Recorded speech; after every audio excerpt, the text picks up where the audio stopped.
Try one small experiment. Listen to the faint whisper just beneath your breastbone. If you feel the slightest tremor, as if someone inside you is quietly raising a hand for help, don't brush it off. Jung would call that the signal of the psyche, a wisdom older than your plans trying to rebalance a life we've accidentally tilted. It isn't divine punishment, and it isn't karma in a supernatural ledger. It's a subtle mechanism Jung named psychological compensation. When we race too far in one direction, the unconscious gently pushes us back towards center. Ignore it long enough, and the push grows stronger, sometimes in ways that shock us awake. You've seen unfairness out there, haven't you? In a culture that celebrates individual choice and achievement, some people seem to skate past consequences while others pay dearly for a small mistake. Under the glossy surface of reason and productivity, the unconscious runs a softer law. What's neglected will find a way to return. Jung used an old Greek word for this current enantiodromia. The more extreme the stance, the quicker the swing towards its opposite. Chase control and chaos waits at the next turn. Wear the mask of perfect kindness, and the anger you buried picks its own day to erupt. It's not punishment. It's the self-regulation of a living system that longs to be whole. Here's a common mistake that breeds fear. We cast the unconscious as a cosmic accountant, tallying every misstep. Jung never said that. He distinguished between the persona, the polished image that looks good, and the shadow, the parts we've pushed into the dark. When you betray what you know is true for you, you aren't committing a sin against the universe. You're creating inner conflict. And conflict will express itself through odd choices, repeated relationship patterns, or recurring dreams, a house with a forgotten room, legs running but never touching the ground, something unseen chasing you down a night street. These images don't condemn, they guide. If you're a young American today, calendar jam screens, blinking everything measured in KPIs, you've likely mastered the art of pushing past inefficient feelings. But the psyche doesn't manage by quarters, it works by seasons. It lets a seed wait for rain. It keeps sending a message. Slow down, something of yours has been left behind. When we keep ignoring it, compensation intensifies. A small deviation becomes a big event. Not because you're bad, but because an inner ecosystem has drifted off balance, and every living ecosystem tries to right itself. Another crucial distinction, the authentic self we mention in daily speech isn't the same as the self in Jung's psychology. Authentic self often describes the ease you feel when living true to your temperament. The self is the organizing principle of the entire psyche, larger than the ego, including light and shadow, what you know and what you don't yet know about yourself. When the self wants growth, it doesn't only feed your favorite traits. It calls the exhaled parts home. This path isn't moral makeup, it's becoming whole. Why should you care? Because whatever we disown returns through the lover we choose, the office politics. We repeat the body's symptoms and those perfectly rational decisions that somehow lead to the same cul-de-sac. The person who rejects anger often imprisons herself in compulsory niceness, then explodes at the worst moment. The one who denies a need for support becomes the professional pillar, then dries up in secret. The one who smiles at everyone suddenly collapses at a harmless remark. Each detour carries the same memo: look at your shadow. And if you've been hurt by others, used when you were vulnerable, mocked for your hopes, or had your trust broken, this isn't a sermon about deserved outcomes or karma to pay. Jung never blames the victim. The next part of our journey will make room for ethics and care. How to set boundaries, how to rebuild safe trust, how to help the psyche write a new ending to an old story. There is no secret blacklist with your name on it, only a psyche that wants to heal. From here, we'll pass through 5 patterns the unconscious often uses to rebalance a life gone crooked. Not a catalog of unforgivable sins, but a set of doorways opening onto both the dark and the gift within it. First, betraying your own calling. Every time you say yes against your heart, a hairline crack appears, and dreams will often show you the locked room first. Second, dimming another's light when we spoil someone's innocence, or hope. We also blur our own capacity to see beauty. The psyche reteaches trust, sometimes through loneliness. Third, exploiting the fragile. Here, the unconscious often reverses roles, letting us learn the language of asking and mercy. Fourth, swelling pride. The harder we perform invincibility, the closer we draw to a fall. not for humiliation, but to discover humility as the bridge back to others. Fifth, denying the shadow. Much of what we hate out there is really a message in here, an invitation to sit down, name it, and reconcile. To keep this journey practical, keep a small notebook nearby. If a dream visits tonight, jot down 3 things: the setting, the strongest feeling, and one striking symbol: a house, a staircase, a bridge, a road. Tomorrow morning, we'll read them as maps. For Jung, dreams don't lie, they speak in images. Learn that language and you won't need any outside verdict. The psyche itself will show you where to turn, where to set a boundary, and what needs returning to whom, not as punishment, but as a ritual of repair. In that spirit, you won't find here any promise of 6 steps to change your life overnight. What we have are small, potent practices, a 10-minute active imagination with the part you're avoiding, a micro-commitment that honors the body's signals. Eat before you help power down at 9 p.m. Say, "I'll get back to you tomorrow." A timely request for support to cool an inflated ego. Jung believed the psyche respects ritual more than speeches. Repeated small acts open the larger doors. If you're wondering where's the line between ethics and therapy, we'll walk the middle way. Some actions need the law and the community. Some pains need a trained companion. This video doesn't replace therapy. It's a map for reading signs, recognizing when the unconscious is speaking through dreams, uncanny coincidences, or relationship loops. Once you can hear it, something marvelous happens. The psyche's justice doesn't punish you. It releases you from roles that have expired. If these words touch you, stay.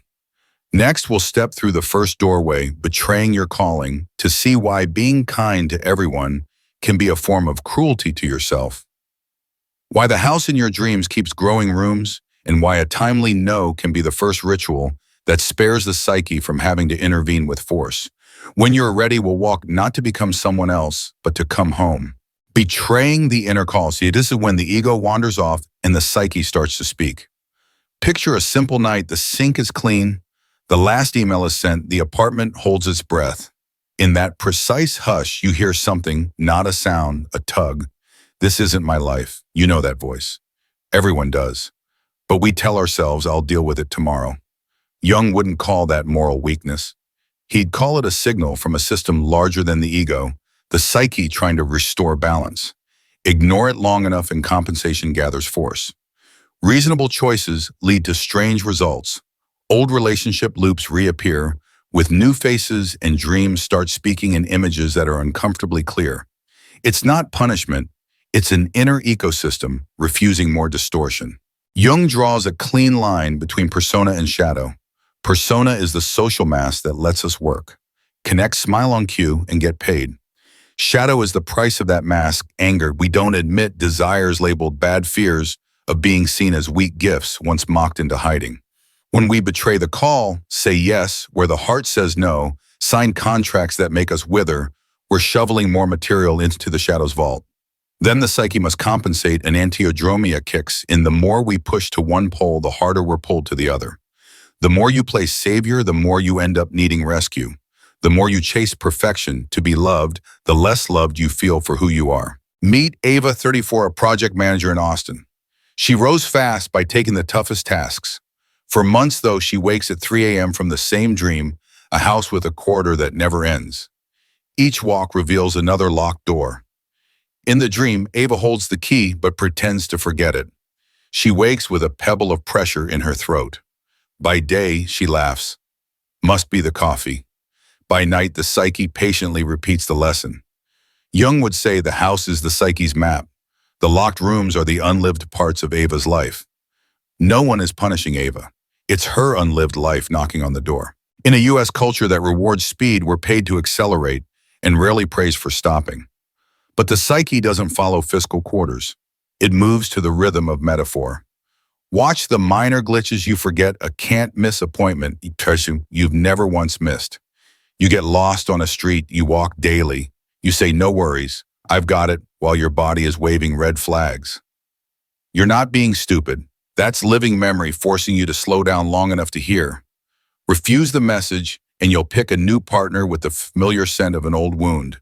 You'll change companies and keep the self-burn pattern. You'll hit the same wall, just a different paint color. Here's the subtle point: living true is not the same as chasing every feeling. The true self we talk about is not the self Jung means. Jung's self is the central organizing principle of the whole psyche. The self doesn't coddle, it calls us to grow. Sometimes the inner call doesn't say quit tomorrow. It invites small, soulful choices. Ava begins a simple ritual. Before opening her laptop, she places a hand on chest and belly and asks, "What keeps me alive today?" Early answers are tiny. A seated breakfast, 30 minutes of writing a call to her mom. Strangely, her blank-out episodes drop. The psyche has been acknowledged. You might ask, what if I betrayed myself too long? Is the book closed? No, Jung doesn't keep ledgers, he keeps meanings. When a pattern is deep, the psyche may teach more strongly to point the way, not condemn. A lawyer I know in Seattle ignored his love for teaching for years. After a string of wins, he suddenly lost his voice for 3 months. Doctors found no physical cause. In that forced quiet, he touched a life he'd tucked away. 3 months later, he halved his caseload and started teaching evenings at a community center. His voice returned. Call it luck if you like. I call it compensation. The soul's voice found a path through the throat. We also need this for safety. Not every betrayal of the call is a choice. Sometimes it's survival. A single mother working 2 jobs, a new immigrant carrying debt, a person living with violence. None of this is moral failure. This video offers a map, not a verdict. The map helps us tell what is free choice and what are real constraints. When constraints are tight, the call will be modest. Get 6 hours of sleep. Ask the local community for help. Take a 15-minute walk each afternoon. The psyche honors small rights as much as grand decisions. So what do we do when we notice we've said yes, where a no belonged Jung suggests a 2-lane path, dreams, and active imagination? Tonight, as you fall asleep, set an intention. If there's something I need to see, please show me an image. In the morning, record the setting, the strongest feeling, and one symbol. If it's a house, which room are you in? Which is dark? Which doors are locked or open? If it stares up or down, if it's water, still, or swirling. Each detail is a letter. Then spend 10 minutes in dialogue. Write as if you're speaking with the forgotten part inside. Skip right less wrong. Be as courteous as you would with an honored guest. You're not hunting a perfect answer. You're building a relationship. By David, practice one life-saving skill. I'll get back to you tomorrow. It builds a short bridge between the persona that wants to please and the self that needs to review. With a little space, you'll hear more clearly, am I saying yes for praise or because it holds meaning? And when you decline, do it gently and plainly. A timely no is how you spare the psyche from needing a crisis to pull you back to center. Let's try a community practice right now. In the comments, share 2 things. First, a recent dream image that was vivid. Second one, small no. You'll say in the next 24 hours to honor the inner call examples, no email after 9 p.m., no extra weekend shift, leave the party on time. Writing it turns a vague intuition into a light promise to yourself. When these light promises link between you and someone watching in New York, Portland, iceless, they become a net that holds us. No one walks this road alone. One more note to deepen the work and keep us within Jung's lane. Don't confuse authenticity with chasing every emotion. Emotions are weather, values are terrain. The psyche trains us to read both. On sunny days, you still stay the course because it fits your terrain. On rainy days, you pause under the eave because the self says slower. Listening to the weather without forgetting the terrain is a subtle maturity Jung called balancing the opposites. It saves you from explode then regret, and also from so polite you disappear. If you've wondered how do I stay honest without self-harm, the answer arrives through the body. Right usually brings a tiny widening in the chest or belly, a longer exhale. Wrong often tightens you. It won't always be obvious, especially if you've lived from the head for a long time. But with practice and notes, you'll restring the internal line. This isn't a quick hack. It's rebuilding a bridge no one has crossed in years. In the rest of this video, we'll widen what you just began reading. Dream signals, spotting which persona is driving the late night shift, and creating a small daily rite so the psyche doesn't need that endless corridor anymore. Then we'll open a harder door. What happens when we dim someone else's light, when we accidentally or not trample another's innocence and hope? That's when the psyche's justice becomes an ethics of relationship. In the next part, we'll learn to find the thin line between being awake and making each other wither, and how to return a little light to the world we ourselves have always needed. There's a delicate light in every human being, what Jung named the symbol of the divine child. It isn't gullible naivete, it's the capacity to trust the good, to open to life as if the world were still wide. When we darken that light in others by mocking their clarity, trampling their hope, snapping their trust, the psyche doesn't write our names in a moral ledger. Instead, a small tear opens in the web that connects us to life. And like any living fabric, that web tries to mend itself through bouts of loneliness, through uncomfortable mirrors we're forced to face, and through a slow loss of our ability to see beauty right where it shines. This is not a trial for condemnation. It's a subtle map of relational ethics in Jung's language. When eros, the connective thread between soul and soul, is cut, the psyche will try to retie it, sometimes with sharp lessons. Where have you seen someone's light dim under a single realistic comment? You've met this look before the gaze that wilts flowers with one line: stop daydreaming. Don't be so naive. In America, nobody's really kind. Many of us have been that person at some point, tired, hardened, calling it being practical. But practical without eros slides into a habit of pessimism. We imagine that we're protecting others from disappointment. In truth, we're protecting our own shadow from being seen, the place that once believed got hurt and now fears believing again. Jung would say, when shadow isn't acknowledged, it gets projected onto those who still carry light, and we call them naive so we don't have to speak with our own fear. When you label someone too innocent, what fear in you is asking for a voice? Picture Rosa, 28, daughter of a single immigrant mother in Chicago. She studies art and paints Winter Lake scenes pricked with small, starry lights. One day her professor, burned out after years of grant paperwork, says art won't feed you. Stop dreaming. Rosa smiles, nods. At home, she rolls her canvases and applies to a logistics firm. No tragedy, no headlines. But something very fine has been folded away. Her psyche doesn't file a complaint. It hangs a yellow lamp in her dreams. She often stands before a brick wall, key in hand, but the keyhole has been filled with cement. The professor isn't evil. He carries a complex around financial insecurity and accidentally projected it onto a tender flame. The price doesn't vanish, though. Later, watching his teen practicing guitar, he hears himself say the same line someone once said to him: "Don't dream." In that moment, the tear in the web widens.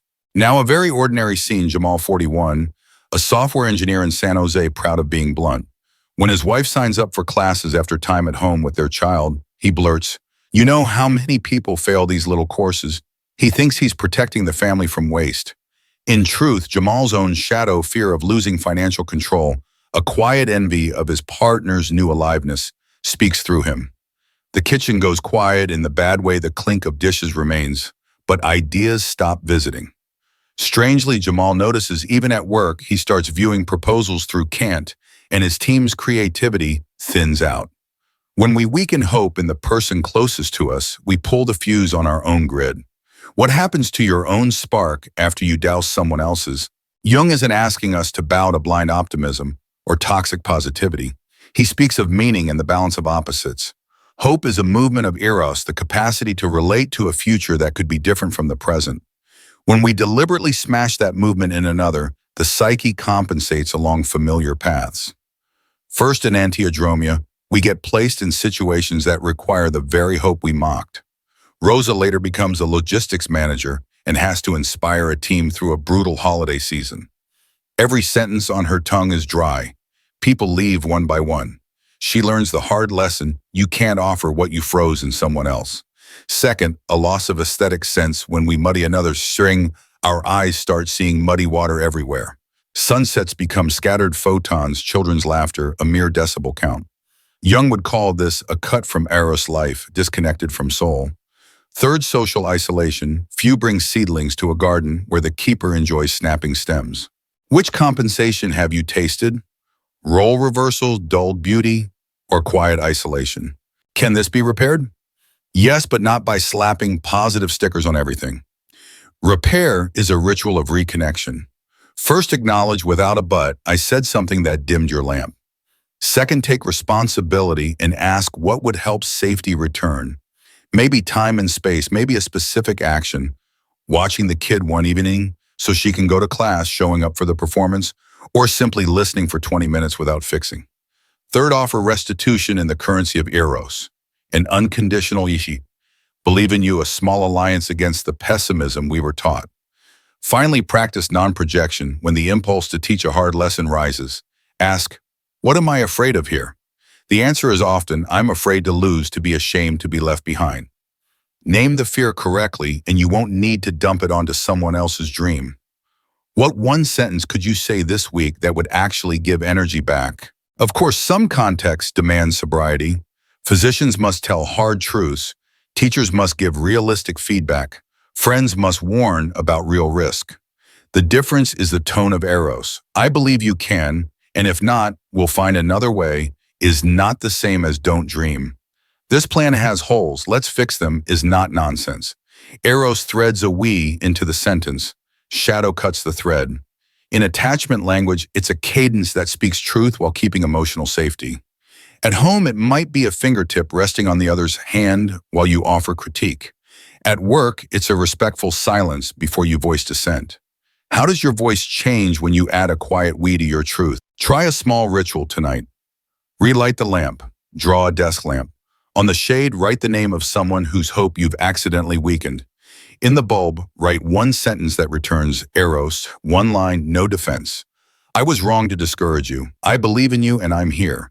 If appropriate, send it. If not, keep it and choose a concrete action. Instead, attend your child's recital. Ask your partner about her class and encourage your older friend to reopen the backyard garden. The psyche understands the language of action. What action, not explanation, could you take in the next 48 hours? We also need an ethical fence to prevent victim blaming.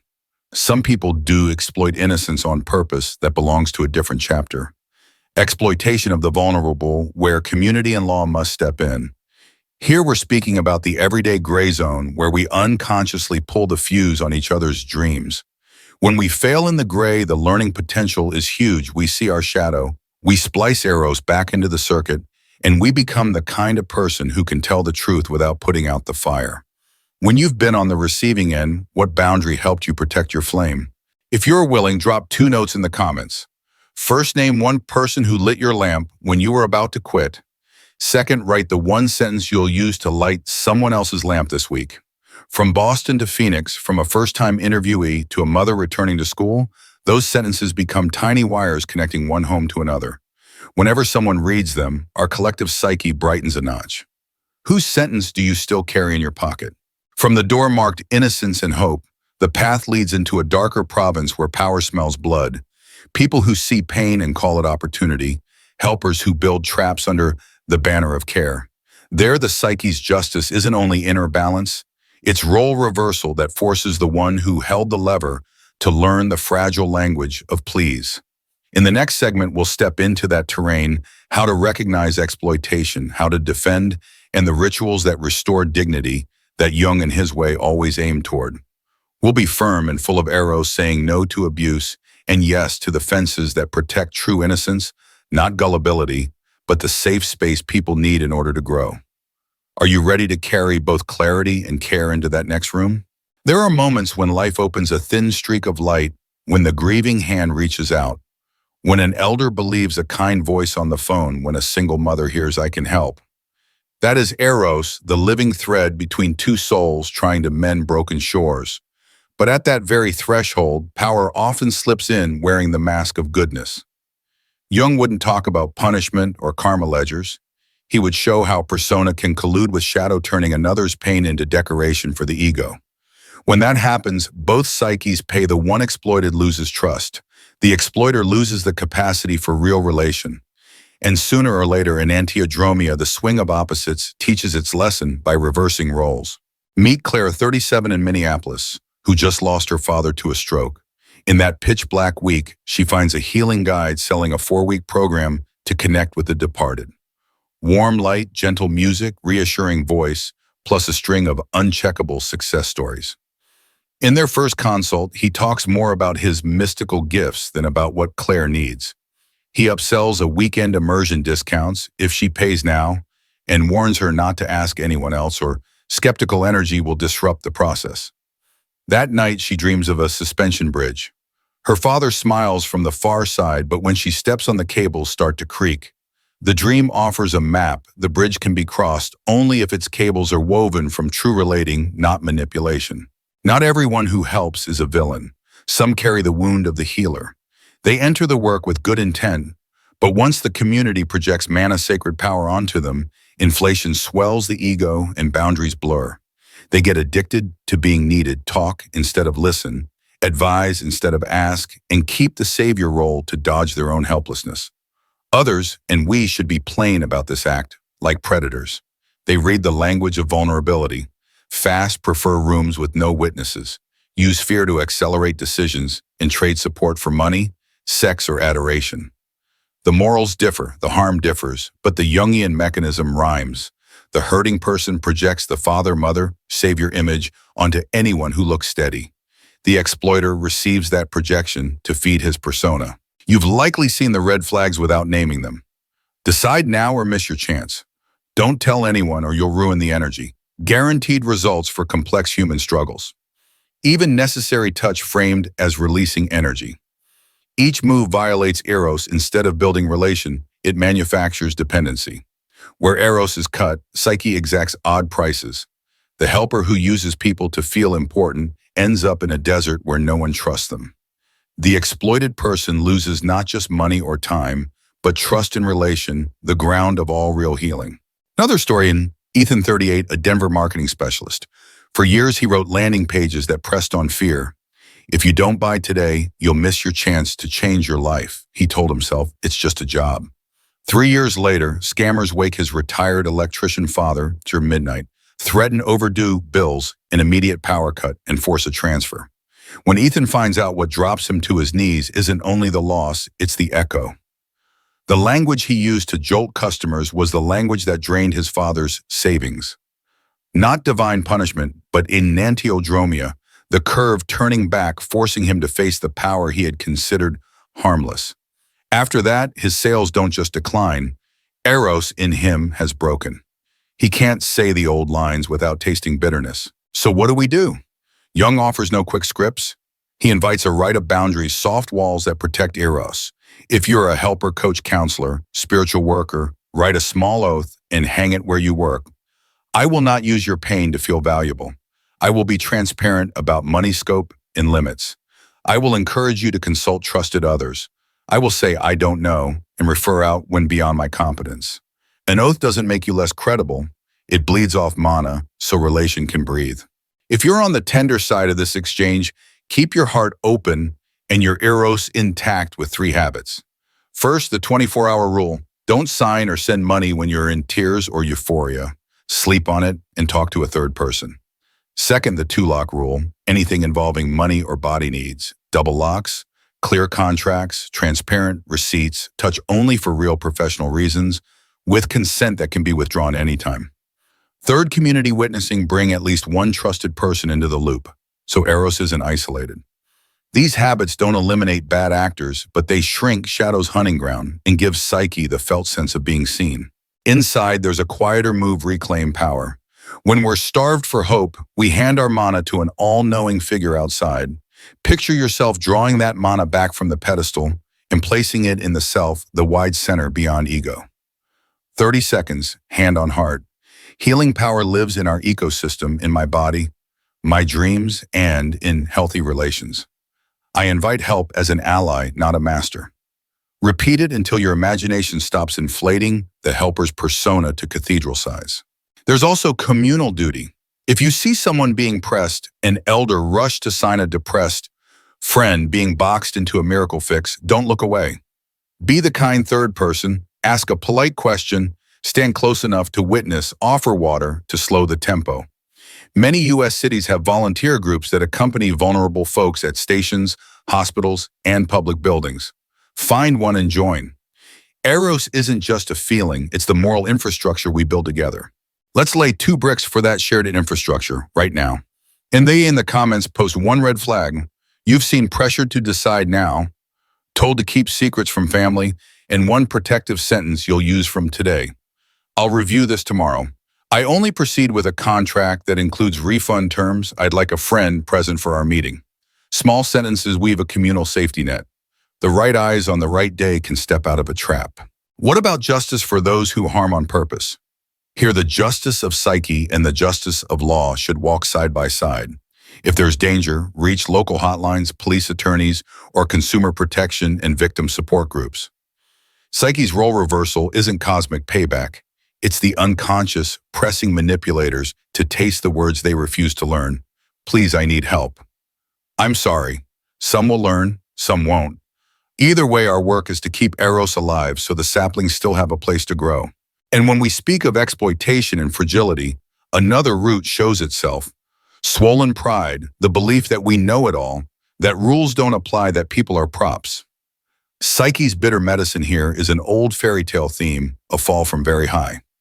Next, we'll enter that territory not as a curse, but as a rough awakening that returns the word I to gratitude. We'll learn how to lower the ego without lowering dignity, so inner power goes back to its rightful place serving relationship instead of seizing it. There's a peculiar feeling when everyone praises you at once, when your growth chart turns into a clean upward line, when the first article calls you the one who can't fall. The body swells as if pumped by invisible hot air. Jung called that moment inflation, the ego puffed up by a projection of mana, the crowd's sacred power pinned onto a single person. No one is built to carry that light forever. In inflation, we don't just stand high, we stand far. Eros, the living thread of connection, thins out.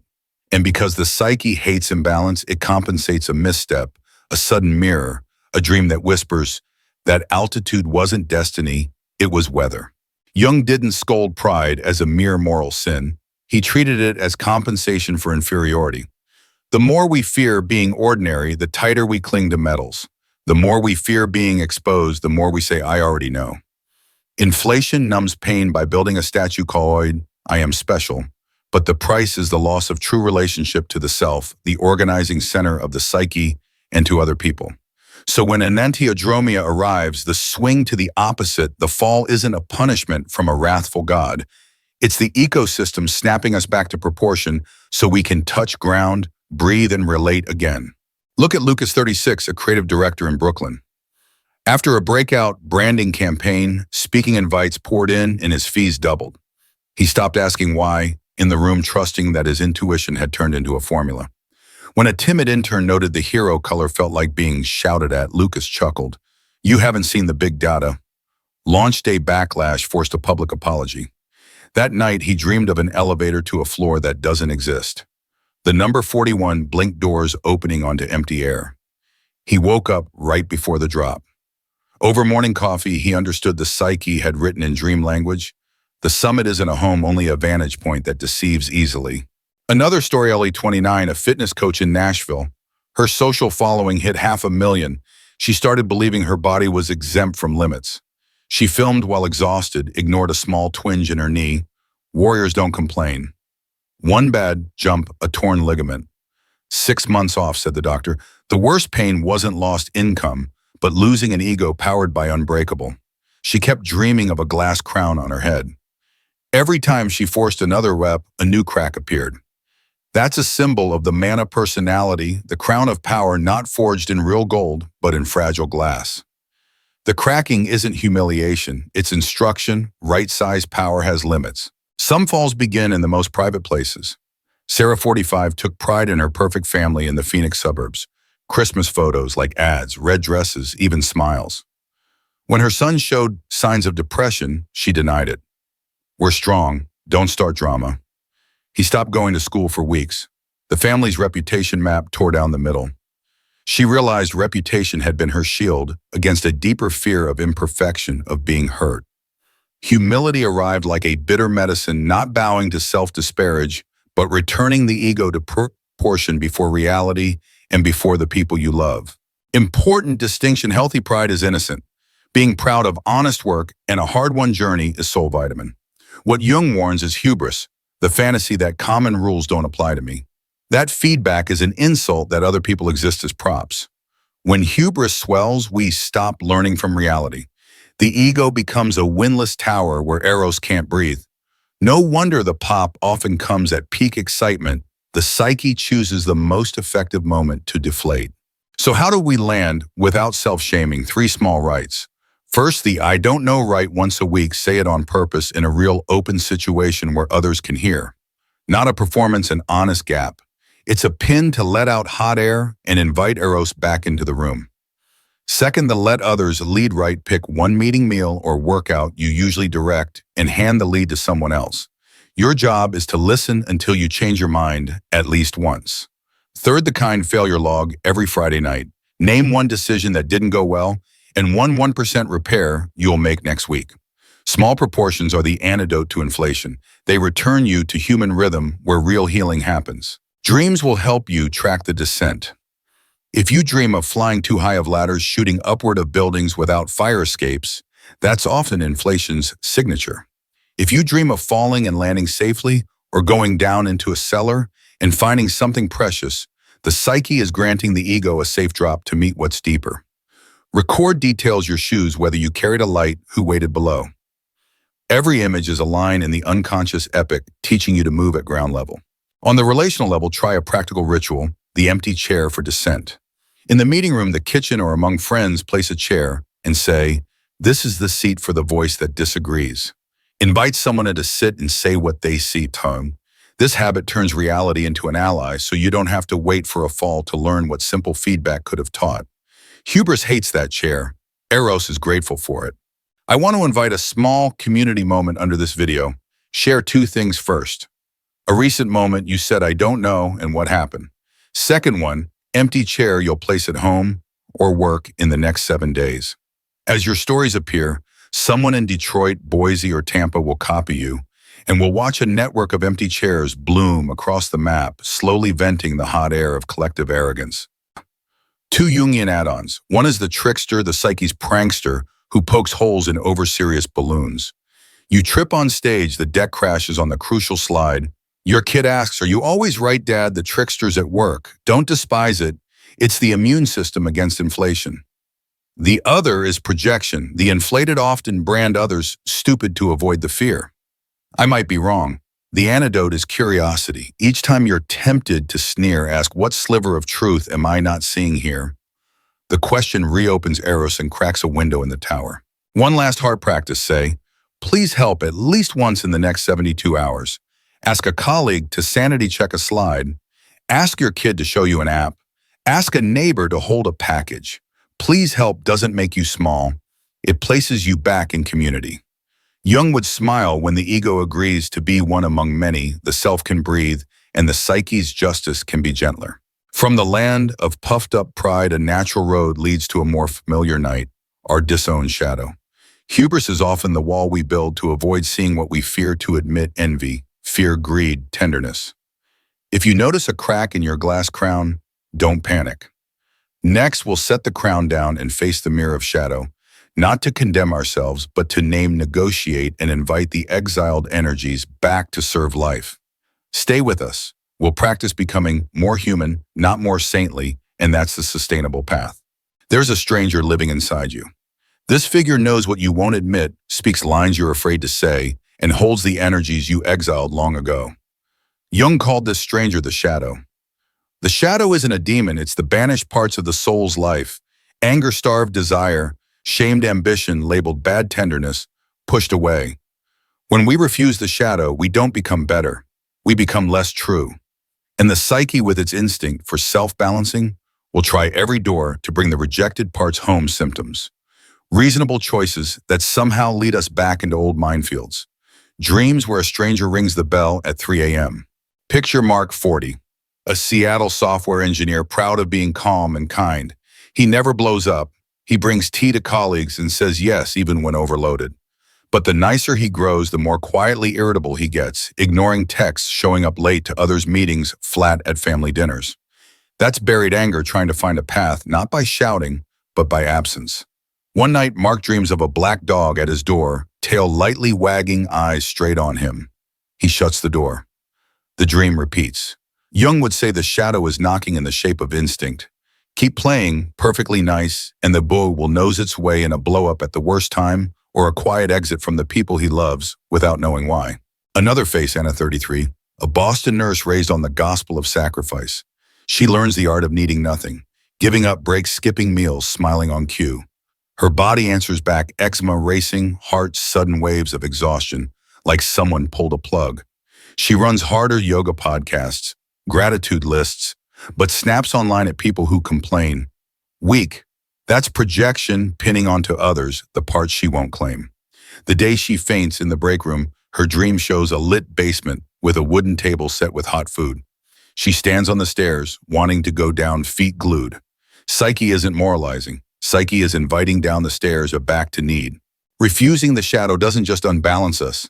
It robs us of the shadow's gold, the good qualities hiding in what we hate, the strength of anger for boundaries, the play of childlike spirit for creativity, the boldness of ambition for calling, the sensitivity of desire for knowing what makes us alive. Label everything bad and throw it out, and you've tossed your best psychological tools. That's why the gentle burn out, the hard-working procrastinate, and the good feel caged. The shadow doesn't vanish, it changes shape. So where do we begin in Jung's voice, deep and safe, first name without judging? Try a 3-minute daily ritual when you're triggered, someone bragging, a skipped email, a jab of critique. Hand on chest, what is your name? Maybe envy, fear of abandonment, need for freedom, wanting praise. After naming, feel it in the body, heat in the face, not in the belly, cold hands. Then ask, what are you trying to protect? The answers are very human: respect, belonging, rest, joy. Name, feel, ask is the bridge from moralizing to relationship you don't condemn.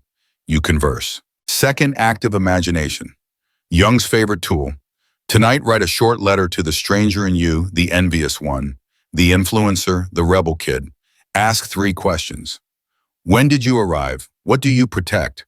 What do you want me to do differently for 7 days?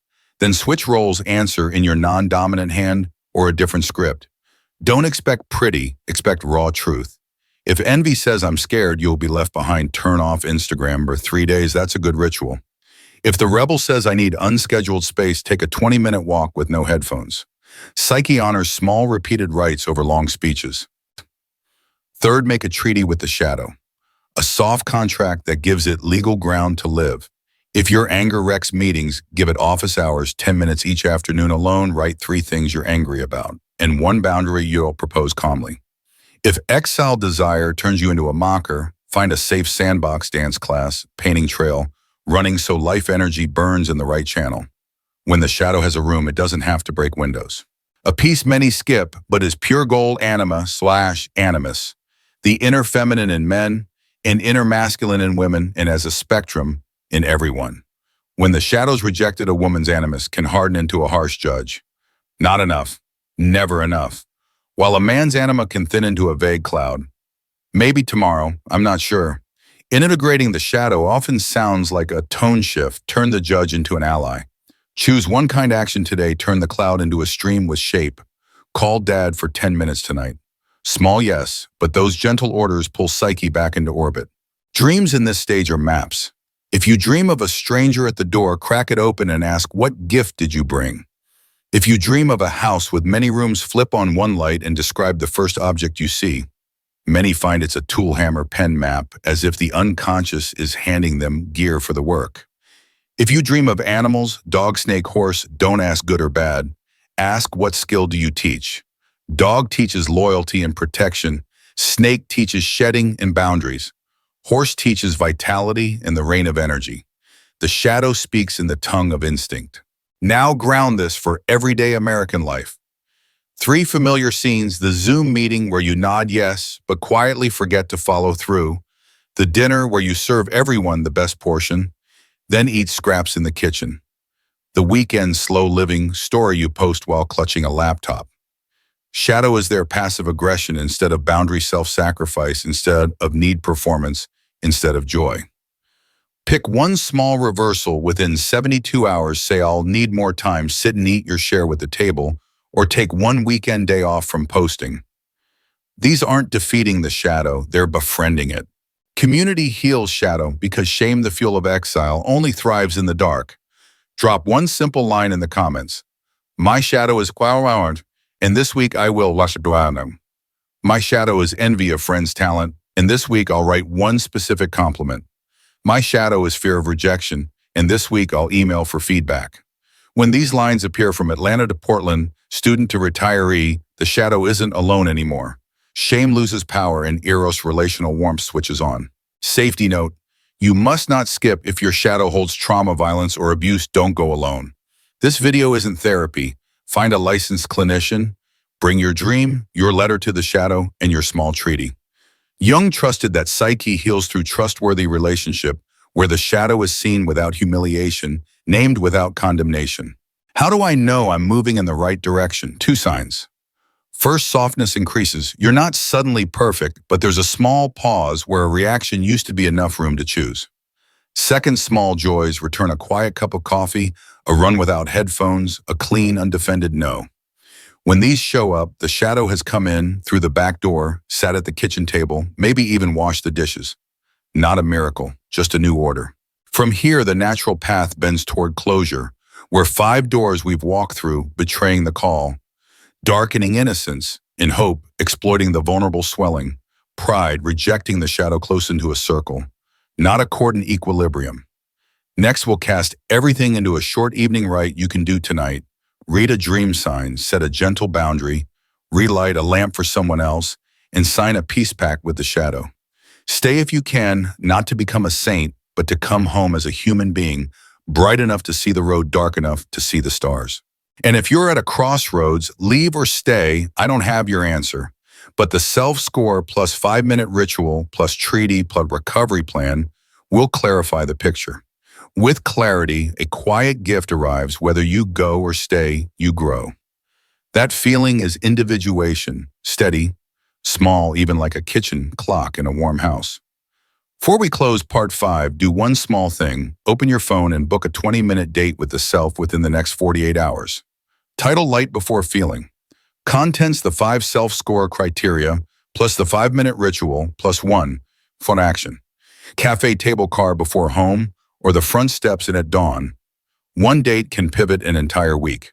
Coming up, we'll end with a printable 5-minute nightly ritual, a tidy 5-box self-score card, and a gentle invitation to go farther slowly, unlock one more room in the old house, then another. In the conclusion, I'll place my hand in yours and repeat the essential thing: freedom isn't dodging waves, it's learning rhythm. If you're still here, you already carry a key. Let's use it now, softly, decisively. Place your hand over your chest and take a slow breath, as if you were a traveler looking out a night window. Let the images from this journey settle like gold dust after a dance: the house with many rooms, the hanging bridge, the glass crown, the black dog at the door. In Jung's language, the psyche's justice isn't a sentence hanging over your head. It's a self-balancing movement that returns you to right proportion with yourself and with life. We walk through 5 doors when we betray the inner call, when innocence and hope are dimmed, when power wears the mask of kindness to touch what is fragile, when pride swells and falls, and when the shadow we exiled comes home and knocks. None of this is to condemn you. It's to show how the self, the quiet center of psychic life, keeps inviting you back. Back to what? Back to Eros, the connecting thread between person and person, between consciousness and the unconscious, between day and night. If you've feared that the universe is keeping a ledger to punish you, let's change the frame. The psyche isn't a bookkeeper, it's a maker of meaning. When we stray, it sends dream symptoms and those chance encounters like little arrows pointing the way. When we're stubborn, it answers with an antiodromia, swinging one extreme back toward the other, not to shame us, but to open a window. And when we listen, even once, it softens like a friend. So instead of chasing perfection, we choose to be human, bright enough to see the road, dark enough to see the stars. Tonight before sleep, try a simple circle ritual. Write 3 short lines to yourself, a dream symbol you'd like to invite back, a house, a bridge, a garden. One gentle boundary you'll keep for 24 hours, say tomorrow, instead of yes right away. Eat with everyone instead of quietly cleaning up, and one lamp you'll light for someone. A steady "I believe in you," an hour of listening without fixing. If a dream visits by morning, note 3 details, setting the strongest feeling, and 1 striking object: a pen, a map, a key, the tools the unconscious sends. You don't need the perfect interpretation. Keep the small promise. The psyche respects quiet rituals more than loud vows. Some of you are watching with an old fear. If I admit my shadow jealousy, fear, desire, does that make me a bad person? Jung would smile. When you can name it, exiled energy changes form. Anger becomes a boundary ambition, becomes devotion. Tenderness becomes the capacity to receive help. And if your shadow holds traumatic memory, please don't go alone. Alone, bring your dreams and your small agreements to a professional. Healing isn't a solo performance. Healing is a return to living inside safe relationship. Let's practice together beyond the frame. If you want this video to be a place of training, leave 2 things in the comments. Boom! 1 ritual you'll do tonight, short and honest. 2, 1 lamp you'll light for someone this week, a sentence or an action. You might write, I'll journal 10 minutes before bed. I'll text my sister, I believe you're brave enough to begin again. When lines like these appear from Seattle to Miami, from new graduates to those near retirement, we reweave Eros in ethical warmth where hope isn't alone. If you want to keep walking this path steadily, stay with us. Subscribe and ring the bell so each week we open another door of the psyche, dream symbols, active imagination, and the art of grounding the ego without losing dignity. Share this video with someone standing on a shaky bridge. Maybe they need a light map for one more step. I don't promise shortcuts, only honest maps. Because modern life sweeps us away, here's the 7-line journey, a 1-minute morning litany. You can whisper, journal, or tape to your mirror. Today I return to the center. I honor my body as a speaking temple. I distinguish imagination, desire, and action. Every action comes with consent and respect. I speak the truth in a warm, clear voice. I set boundaries to protect what I love. I listen to symbols, dreams, images, intuition, and turn them into small 24-hour actions. I pass on what is good kindness to myself and to one other person today. Live with these 7 lines and the self stops being an idea. It becomes the rhythm of your steps, the way you open a door, the way you say no as a deeper yes to what is worthy. If you lose your way, as we all do, treat it as a message, not a verdict. Come back to a 15-minute circle. Write 3 imperfect sentences, draw a small circle, place a hand over your heart. The hearth doesn't blame you for being away. It simply waits for your return. Before you leave the screen book, a 20-minute appointment with yourself in the next 48 hours, title it Light Before Emotion. Sit in your car before going in at a quiet cafe or at the kitchen table. Bring a notebook and write a 5-part self-score: breath, light, rhythm, reciprocity, steadiness, just a few lines each. Then choose a 1% action. Small isn't weak. Small is durable. 1 wild arm swing can make a big wave. 1 right breath can change the wind. Keep a picture from today, a harbor at night and a nameless boat. You're not dragged by a boat. You name it and choose the day to sail in light. You're not tossed off the pier by waves. You learn the seasons and read the sea. You're not alone in the dark. There's the wind chime of community, the glow of other windows, and a warm, animous line in your pocket. I choose what has depth. If you forget, one day come back. We'll light the lantern with you. Take 1 compact question with you like a smooth stone in your pocket. What could I do today to make Eros a little stronger? Maybe answer more slowly. Ask for help. Praise 1 specific person, say a clean no without a courtroom speech, or simply sit quietly with tea. These small gestures add up to a life with beautiful proportion, where persona is useful but doesn't eclipse shadow, and where the self has room to gather the pieces into an imperfect, wholehearted circle. If there is one thing to remember this: the psyche's justice isn't here to punish you. It frees you from expired roles so you can walk slowly, steadily, and with soul. Thank you for walking with me. See you in the next video, where we'll keep reading the tracks of dreams, practicing 1 small daily ritual, and building a community that lights lamps for one another. If you're ready, write below. Tonight I choose, and go do that small thing. The self will take care of the rest.